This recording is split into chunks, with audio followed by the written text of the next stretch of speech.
तो दोस्तों, मूवी की शुरुआत में हम एक व्यक्ति को एक नदी में बेहोश हालत में तैरता हुआ देखते हैं, जहां इसके ऊपर एक ड्रोन मंडरा रहा होता है। इस व्यक्ति को यादों में अपनी फैमिली और स्पेसशिप दिखाई देती है, जहां हर तरफ जंगल का माहौल होता है। ये व्यक्ति तैरता हुआ किनारे तक आ जाता है और ड्रोन ऐसा करने में इसकी हेल्प करता है। इसके बाद ड्रोन इसको स्कैन करता है और इसे बताता है कि इसका नाम इज़रा है। तभी वो एक दूसरे व्यक्ति को पानी से निकालता है और इसके बाद एक महिला भी निकलती है। ये तीनों लोग नहीं जानते कि वो यहाँ कैसे आए और इनको अपनी पास्ट लाइफ के बारे में कुछ भी याद नहीं होता। इस महिला का नाम फीना होता है। तभी वो एक स्पेसशिप के टूटे हुए पार्ट्स को देखकर पहचान जाती है, जबकि ड्रोन इन्हें बताता है कि ये तबाही के समय की शिप है। इसके बाद इज़रा को गाड़ी के कुछ टूटे हुए पार्ट दिखाई देते हैं और इन्हें देखकर ऐसा लगता है कि वो कई सदियों से यहाँ पर पड़े हैं और शायद यहाँ पर कोई रोड भी रह चुका है। सभी लोगों को याद आ जाता है कि वो इन्वेंशन के समय से आए हैं और ये भी आ जाता है कि इनकी मौत कौन से ईयर में हुई थी। इब्राहिम बताता है कि जब वो भरा तो इसकी उम्र 67 थी, लेकिन फिर भी वो 25 साल का जवान दिखता है। ड्रोन इन्हें बताता है कि इन्हें दोबारा से जीवन दिया गया है और इन सब की यादें डिफरेंट है क्योंकि इनको डिफरेंट टाइम से यहाँ पर लाया गया है। ड्रोन इन्हें बताता है कि 400 साल पहले एलियंस ने जमीन पर हमला किया था, जिसके द्वारा सभी लोग मारे गए थे और मानव जाति को बचाने के लिए पानी में रहने वाले क्रिएचर्स, जिन्हें स्पार्कल्स कहा जाता है, इन्होंने इन्हें संभाल कर रखा और फिर से जिंदा किया और इनका मकसद मानव जाति को फिर से शुरू करना है और इन्हें बचाना है। इसके बाद ड्रोन इज़रा को ऑर्डर देता है कि वो स्पार्कल्स को कलेक्ट करे। सभी लोग अपने सामान को इकट्ठा करके ये सोचने लगते हैं कि इन क्रिएचर्स ने हमें ही क्यों जिंदा किया। इसके बाद हम देखते हैं कि इन्हें कुछ जड़ी बूटियाँ दिखाई देती हैं, जिन्हें वो कलेक्ट कर लेते हैं कि शायद वो इनके खाने के काम आए। इसके बाद वो आगे की ओर बढ़ते हैं, जहां इन लोगों को बहुत ही अजीब तरह की हेलोग्राफिक्स बनी हुई दिखाई देती है। इब्राहिम इन्हें टच करता है और जैसे ही वो हाथ लगाता है तो वो ग्लो करने लगती हैं और इसके बाद इब्राहिम झटके से जमीन पर गिर जाता है और वो बताता है कि इसने सब देख लिया। तभी अचानक कोई व्यक्ति ड्रोन को शूट कर देता है, जिससे वो डिस्ट्रॉय हो जाता है और दूसरा वार इब्राहिम पर होता है। तीनों एक हिल की ओर भागते हैं ताकि खुद को बचा पाएं। इसके बाद इज़रा एक व्यक्ति को पकड़ लेता है। वो व्यक्ति इन लोगों को बताता है कि इसकी गर्दन पर जो चीज चमक रही है वो एक क्रिस्टल है और इस व्यक्ति को स्पार्कल्स की खोज है। फीना इस व्यक्ति के हाथ में वेपन देखकर बताती है कि ये हमारे लिए खतरे की बात है। इब्राहिम बताता है कि जैसे ही इसने इस पिलर को टच किया तो इसे पूरा ब्रह्मांड दिखाई दिया और हमें इस व्यक्ति की बात मान लेनी चाहिए।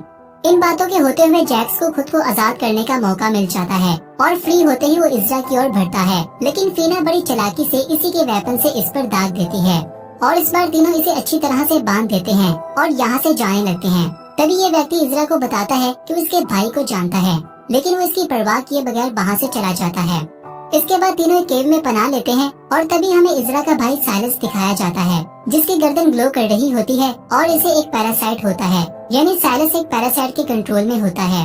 गार में सभी लोग ये डिस्कस कर रहे होते हैं कि एलियंस ने इंसानों को दोबारा कैसे बना लिया।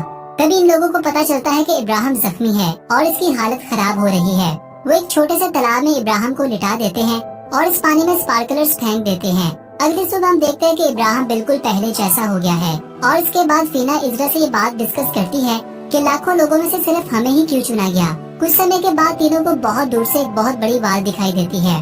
सभी लोग इसकी ओर सफर शुरू कर देते हैं, लेकिन रास्ते में इनका सामना स्किन राइडर से हो जाता है, जिनकी गर्दनें ग्लो कर रही होती है। इज़रा इनका मुकाबला करता है, जबकि इब्राहिम और फीना इस दीवार की ओर बढ़ते हैं। इसी समय इज़रा इन लोगों के साथ अपने भाई को देखता है। दूसरी ओर इब्राहिम और फीना इस दीवार को नॉक करने लगते हैं। ठीक समय पर दरवाजा खुल जाता है और इसमें से एक पीले रंग का ड्रोन बाहर निकलता है, जो स्किन राइडर्स को कंट्रोल कर लेता है और तेजी से इज़रा की ओर फ्लाई करता है और इसे हवा में उड़ाकर अंदर ले आता है, जहाँ पर कोई भी व्यक्ति नहीं होता। काफी सारे सवालों का जवाब देने के बाद ड्रोन इन्हें आगे का रास्ता दिखाता है, जहाँ पर सभी लोगों को बहुत सी ग्रेव्स दिखाई देती हैं और ये सेटलर्स की कब्रें होती हैं, जो इस जगह को कंट्रोल किया करते थे। इसके बाद ये ड्रोन एक दरवाजा खोलता है। सभी लोग इसमें एंटर हो जाते हैं और देखते हैं कि एक पुरानी मिलिट्री बेस है, जहाँ पर सभी सेटलर्स पुराने समय में रहा करते थे। दूसरी ओर स्किन राइडर्स का अपना आदमी डनकिन इनके जंगल से भाग निकलता है। साइलस इसे पकड़ लेता है और इसे पता चलता है कि इसकी गर्दन में लगा हुआ पैरासाइट बंद हो चुका है। वो इस व्यक्ति को वापस अपने हाथ में ले लेता है और इसे बताता है कि हम इसे रिपेयर कर लेंगे। दूसरी ओर तीनों को पता चलता है कि सेटलर्स एक नए वायरस के कारण खत्म हो गए थे और ये वायरस अभी भी इस इलाके में फैल रहा है। ड्रोन इन्हें बताता है कि स्पार्कलर्स को एक खास तरह के पानी में रिलीज करने से वो वैक्सीन बनाई जा सकती है। लेकिन इसके लिए इन्हें जंगल से कुछ और भी इकट्ठा करना होगा। इसी समय फीना की नाक ब्लीड करने लगती है। फीना बेस में स्टे करने का फैसला करती है और बाकी लोग नदी के किनारे जाते हैं। इसके बाद फीना इस रेड ड्रोन को रिपेयर करने का फैसला करती है। बीच रास्ते में इज़रा सोचता है इस सिस्टम ने इन्हें दोबारा तो जिंदा कर लिया और ये ड्रोन स्पार्कलर्स की एनर्जी देता है, लेकिन सवाल ये है कि स्पार्कलर्स को कौन कंट्रोल करता है। इसके बाद ये दोनों नदी के अंदर स्पार्कलर्स को गिरा देते हैं ताकि इंग्रेडिएंट्स बना सकें।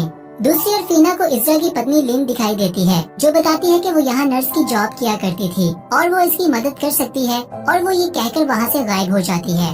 उधर इज़रा इब्राहिम को बताता है कि इसने स्किन राइडर्स के साथ अपने भाई को देखा था।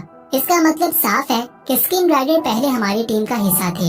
इज़रा इब्राहिम को बताता है कि इसे याद है कि इसका भाई साइलस बहुत ही डरपोक और बेकार लड़का था और मैं हमेशा से इसे डांटता रहता था क्योंकि वो किसी काम का नहीं था।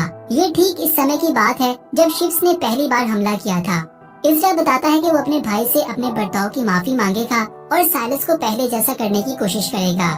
इसी समय फीना के सामने फिर से लिन आ जाती है। फीना को पता चलता है कि लिन एक होलोग्राम है। लिन फीना को बताती है कि वो ड्रोन को ठीक करने में इसकी सहायता करेगी। दूसरी ओर येलो ड्रोन इन्हें बताता है कि स्किन राइडर्स इनका पीछा करते हुए यहाँ तक आ गए हैं। इज़रा इब्राहिम को यहाँ से जाने को कहता है और स्किन राइडर्स का मुकाबला करता है, लेकिन सभी लोग इसका घेराव कर लेते हैं और थोड़े समय बाद इज़रा की आँख खुलती है तो वो खुद को अपने भाई साइलस के साथ देखता है। साइलस इसे बताता है कि इसकी गर्दन में लगा पैरासाइट इन्हें ताकत देता है और सभी लोग एक दूसरे के साथ टेलीपैथिकली जुड़े रहते हैं। स्किन राइडर बनने से वो काफी ताकतवर हो गया है और अपनी टीम का लीडर बन गया है, जबकि पहले इसकी जिंदगी बहुत ही बेकार थी। इसके बाद साइलस की आंख लग जाती है और मौका पाते ही इज़रा वहाँ से निकलने की कोशिश करता है और वो वहाँ से भाग निकलता है और इसे जंगल में इब्राहिम भी मिल जाता है। इज़रा इसे बताता है कि वो अपने भाई को बचाना चाहता है। तभी येलो ड्रोन इस नदी से बाहर निकलता है और इन लोगों को इन्फॉर्म करता है कि इसने वैक्सीन की 3 डोज बना ली हैं। दोनों ये डोज ले लेते हैं और तीसरी डोज फीना के लिए रख लेते हैं। जैसे ही वो वहाँ से जाते हैं तो इन्हें पता चलता है कि फीना की हालत काफी खराब हो गई है और इसके कान से काफी खून बह रहा है। लिन का होलोग्राम रेड ड्रोन से कहता है कि वो फीना के लिए किसी ऐसे व्यक्ति का होलोग्राम बनाए जो इसके सबसे करीब है। तो रेड ड्रोन डनकिन की परछाई बना देता है। वो परछाई फीना से बात करके इसे शांत कर देती है। इसके बाद हम देखते हैं कि फीना की आँख खुलती है और वो पहले से बेहतर दिखाई देती है और रिकवर होने लगी है क्योंकि इसे वैक्सीन का डोज दे दिया गया होता है। इसके बाद अगले दिन इब्राहिम को एक ऐसा डोर मिलता है जिसे बंद किया गया होता है और इसमें से एक रोशनी दिखाई दे रही होती है।